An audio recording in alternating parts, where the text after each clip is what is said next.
Hello everyone, welcome to Gaurav Tyagi classes. जैसा मैंने आपको कहा था कि मैं एक स्पेशल बैच दिल्ली पुलिस के लिए बनाऊंगा और उसमें पहले मैं जो पोर्शन कवर करूंगा वो general awareness plus current affairs वाला होगा। जैसा आप सबको पता है, general awareness current affairs total marks 50 marks हैं, 50 क्वेश्चन है।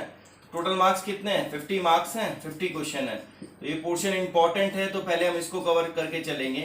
फिर मैंने आपसे कहा था कि जनरल अवेयरनेस और जनरल स्टडीज में जो डिफरेंस है वो ये है कि जनरल अवेयरनेस में आपको ना एक चीज को पकड़ के नहीं पढ़ना होता। जैसे हम अगर जनरल स्टडीज की बात करें तो अगर हम पॉलिटी कवर कर रहे हैं तो पहले पॉलिटी कवर कर रहे हैं, फिर ज्योग्राफी को पकड़ा है तो ज्योग्राफी पढ़ेंगे, उसके बाद नेक्स्ट पोर्शन को पकड़ेंगे तो नेक्स्ट पोर्शन हिस्ट्री पकड़ लिया तो हिस्ट्री कवर करेंगे।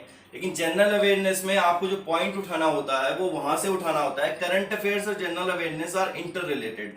तो अब जो चल रहा है सिस्टम में उसमें से कोई एक कॉन्सेप्ट उठाना है और उसे पहले पूरा पढ़ना है, फिर नेक्स्ट कॉन्सेप्ट पढ़ना है, जिससे पूरा पोर्शन भी कवर होता चलेगा और आपका general awareness plus current affairs होते भी चलेंगे। जो आज मैंने लिया है, जो मैंने आज पोर्शन पकड़ा है, जो इंपॉर्टेंट चीज मेरे को लगी है आज, वो है फाइनेंशियल सिस्टम ऑफ इंडिया। ये इंपॉर्टेंट टॉपिक है बहुत ज्यादा, फाइनेंशियल सिस्टम ऑफ इंडिया। यहां से जो क्वेश्चन आएगा वो 100% एक या दो क्वेश्चन तो पक्का आएंगे। तो फाइनेंशियल सिस्टम ऑफ इंडिया आज हम शुरू करते हैं। इसमें हम सबसे पहले जो बॉडी ले रहे हैं, जो सबसे पहले बॉडी ले रहे हैं वो ले रहे हैं आरबीआई। आरबीआई क्या है? जैसे आप सबको पता है, RBI is reserve bank of India. क्या है RBI? Reserve bank of India.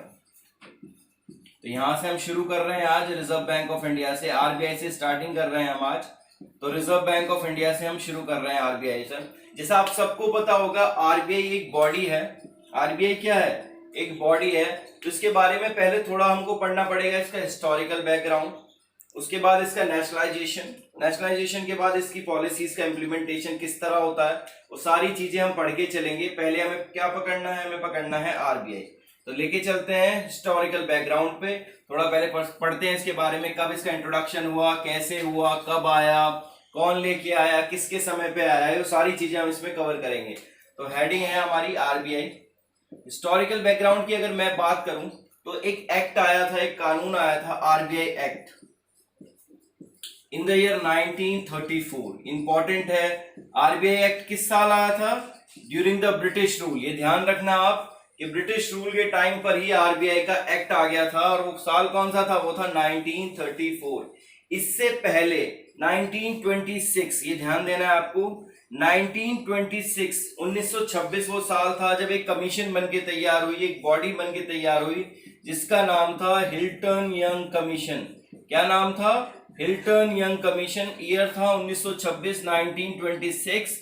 और इसी के सजेशन पर हिल्टन यंग कमीशन ऑफ 1926 के सजेशन पर ही क्या बन गया था? क्या बन गया था? आरबीआई एक्ट बनाया गया था। ध्यान देना एक बार फिर से, 1926 में हिल्टन यंग कमीशन आई और उस कमीशन के सजेशन के बाद ही आरबीआई एक्ट बना 1934 में। उसके बाद क्या हुआ? उसके बाद आया गवर्नमेंट ऑफ इंडिया एक्ट 1935। थोड़ा ध्यान देना फिर से, क्या बना 1935 में? क्या आया 1935 में? आया आपका गवर्नमेंट ऑफ इंडिया एक्ट।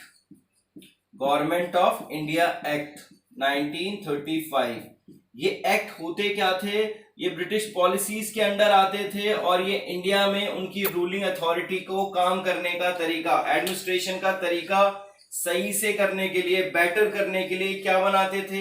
ये एक्ट बनाते थे। इन्होंने किस साल एक्ट बनाया? 1935 में एक्ट बनाया, जिसको नाम दिया इन्होंने government of India act 1935।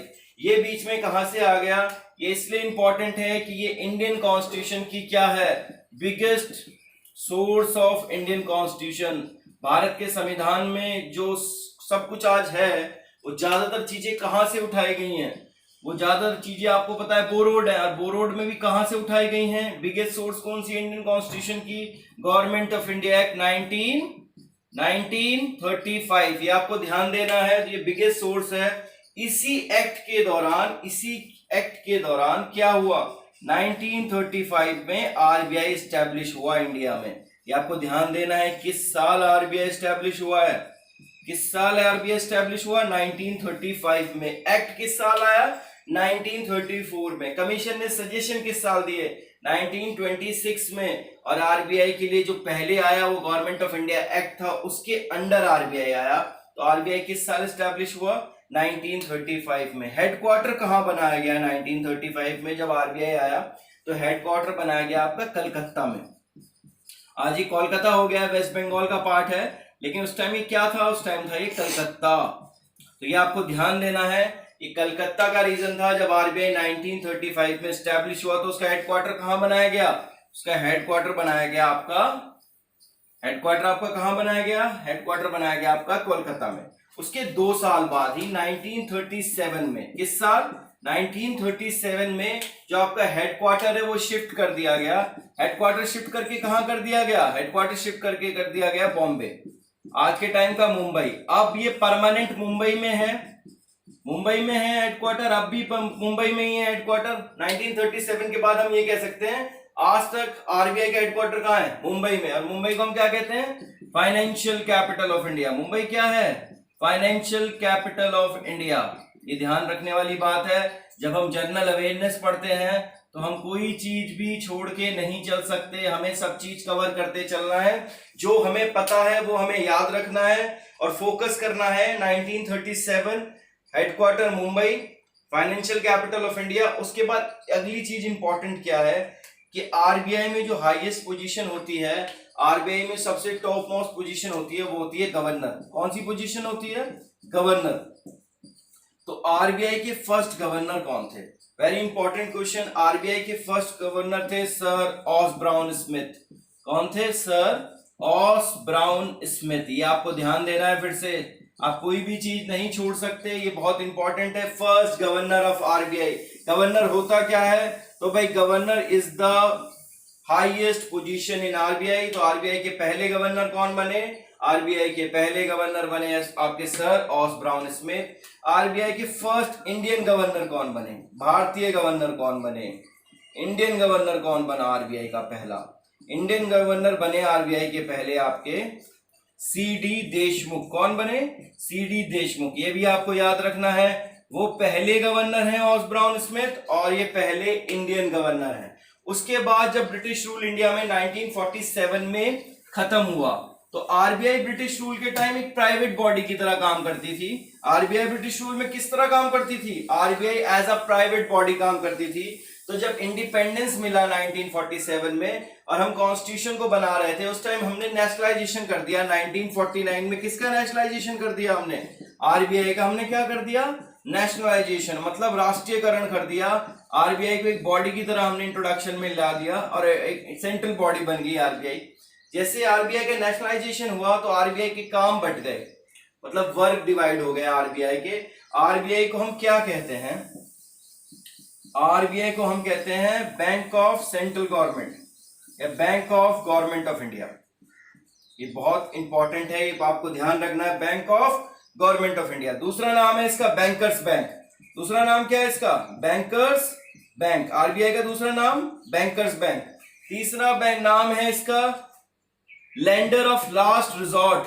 Lender of last resort, ये भी आपको ध्यान रखना है। ये last resort, lender of last resort मतलब आखिरी उम्मीद आरबीआई है। जब सारा फाइनेंशियल सिस्टम कोलैप्स होने लगेगा, ऐसा होना नहीं चाहिए, तब आरबीआई आपके काम आएगा। तो आरबीआई का जो हेडक्वार्टर है वो आपको ध्यान रखना है। नेशनलाइजेशन का ईयर ध्यान रखना है।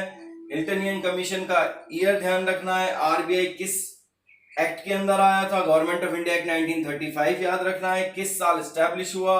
पहले हेडक्वार्टर कलकत्ता था, 2 साल बाद शिफ्ट करके मुंबई कर दिया गया। ये सारे पॉइंट, पहला गवर्नर, पहला इंडियन गवर्नर, ये सारे पॉइंट आपको ध्यान में रखने हैं। आज हम इसमें फाइनेंशियल अपने स्ट्रक्चर में या फाइनेंशियल सिस्टम ऑफ इंडिया में आरबीआई को समझ लिया है। इससे बाहर आरबीआई से क्वेश्चन नहीं आएगा। आपको आरबीआई को पूरा पढ़ना है जितना मैंने आपको पढ़ाया है। Thank you very much for watching my video. Please like, subscribe and share my channel. Thank you very much.